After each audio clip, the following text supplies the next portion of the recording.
অধ্যায় ৫ রয়ের লক্ষ্য, উদ্দেশ্য ও কার্যধারা। সম্পর্কে স্বভাবতই প্রকাশ্যে কিছু জানা সম্ভব নয়। এমনকি ভারতীয় জনগণও এ সম্পর্কে খুব একটা কিছু জানতে পারেন না। কত গোপনে কাজ করে সে সম্পর্কে ১৯৯০ সালে ভারতীয় সংসদের বিজেপি দলীয় এমপি শ্রী যশবন্ত সিংয়ের মত হচ্ছে, এর সবকিছু এতই গোপনীয় যে আমার মনে দৃঢ় সন্দেহ এ এজেন্সি সম্পর্কে সরকারও ভালোভাবে কিছু অবগত আছেন কিনা। এর প্রতিষ্ঠালগ্ন থেকে এর বাৎসরিক বাজেট অত্যন্ত গোপনীয় এবং অপ্রকাশ্য, এমনকি সংসদে পর্যন্ত আলোচিত হতে পারে না।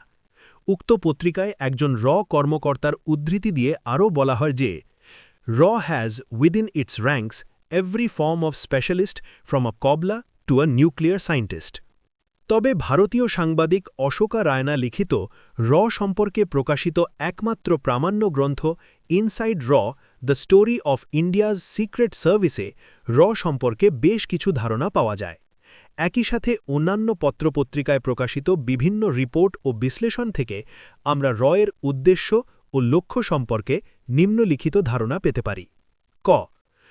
এর উদ্দেশ্য ও লক্ষ্যসমূহ: পার্শ্ববর্তী সকল দেশের রাজনৈতিক ও সামরিক ঘটনাবলী ও অবস্থান যা ভারতের জাতীয় নিরাপত্তার সাথে সরাসরি জড়িত এবং ভারতীয় পররাষ্ট্র নীতিতে যার প্রভাব অবশ্যম্ভাবী সেদিকে লক্ষ্য রাখা। ২.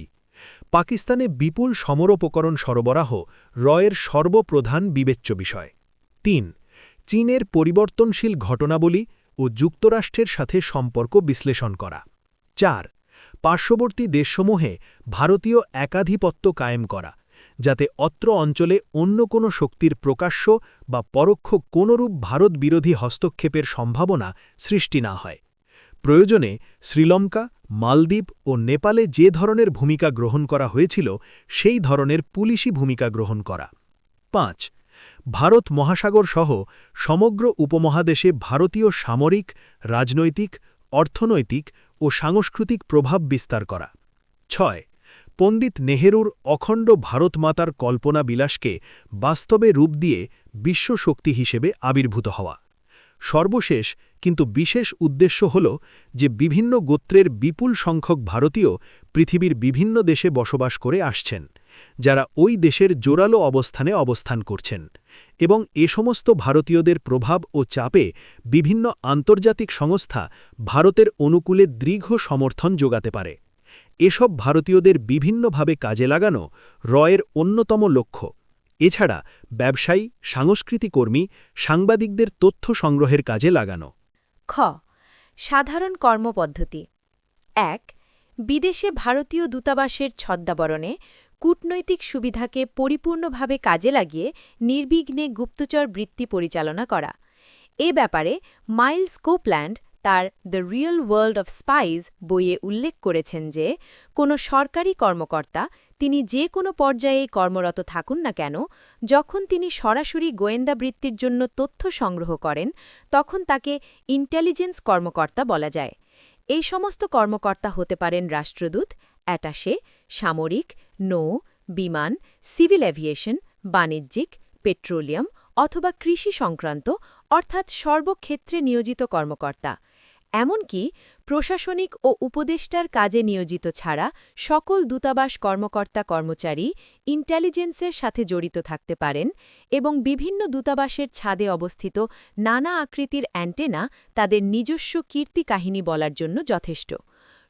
এভাবে দূতাবাস কেন্দ্রিক তৎপরতায় জড়িত। ২. একজন ছাত্র, পর্যটক, সাংবাদিক, বিমানের কর্মকর্তা-কর্মচারী, ব্যবসায়ী অথবা এমনকি একজন শিল্পীকেও বিশেষ প্রশিক্ষণ দানের পর পার্শ্ববর্তী দেশে বিশেষ সময়ে বা স্থায়ীভাবে প্রেরণ করে থাকে। ৩. বিভিন্ন আকর্ষণীয় মহিলাকে ইন্টেলিজেন্সে নিয়োগ করে দেশে বা বিদেশের টার্গেটকে তাদের মাধ্যমে ব্ল্যাকমেইল করে থাকে। ৪. বিএসএফের সাথে মিলিতভাবে সীমান্ত এলাকায় গুপ্তচর বৃত্তি পরিচালনা করাও এর অন্যতম কাজ। ৫. বিভিন্ন দেশের সাথে ভারতের পক্ষে অসম চুক্তি সাধন প্রক্রিয়া সম্পন্ন করায় বিশেষ ভূমিকা পালন করে। ৬. টার্গেট দেশের প্রতিভাবান তরুণ-তরুণীদের মাঝে সাংস্কৃতিক, শিক্ষা, কারিগরি প্রশিক্ষণ প্রদানের আড়ালে ভারতীয় চেতনার অনুপ্রবেশ ঘটানোয় এই সংস্থা বরাবরই তৎপর। ৭. ভিডিও ফিল্ম, সাময়িকী, পর্ণ পত্রপত্রিকা, দূরদর্শন, সাম্প্রতিককালে জিটিভি সহ অন্যান্য স্যাটেলাইট চ্যানেল, অল ইন্ডিয়া রেডিওর মাধ্যমে সাংস্কৃতিক নৈরাজ্য সৃষ্টি করা ভারতীয় গুপ্তচর সংস্থার নিশু নৈমিত্তিক ব্যাপার হয়ে দাঁড়িয়েছে। ৮. ভারতপন্থী রাজনৈতিক দলকে টার্গেট দেশে সর্বতোভাবে সাহায্য করা ও প্রতিষ্ঠিত করা এর দীর্ঘদিনের ঐতিহ্য। ৯. ভারতের চারপাশে সীমানাব্যাপী বিশেষ কার্যক্রম বিভাগের অপারেটিভদের মাধ্যমে সীমানা সংলগ্ন সীমান্তবাসীদের ছোটখাটো যুদ্ধাস্ত্র ও যোগাযোগ মাধ্যমের ওপর বিশেষ প্রশিক্ষণ দিয়ে থাকে, যাতে যদি কোনো দেশ ভারতের বিরুদ্ধে যুদ্ধ ঘোষণা করে তবে যেন তারা নিজেদের রক্ষা করতে সমর্থ হয়, এবং এর পাশাপাশি স্পেশাল সার্ভিস ব্যুরো অপারেটরদের সাথে সীমান্ত অতিক্রম করে শত্রুর পশ্চাতে সক্রিয় থাকতে পারে। ১০. বিচ্ছিন্নতাবাদী ও নাশকতামূলক কাজে টার্গেট দেশের এজেন্টদের প্রশিক্ষণ দেয়া ও প্রয়োজনে নিজ অপারেটিভদের কাজে লাগানো এর অন্যতম কাজ। ১৫.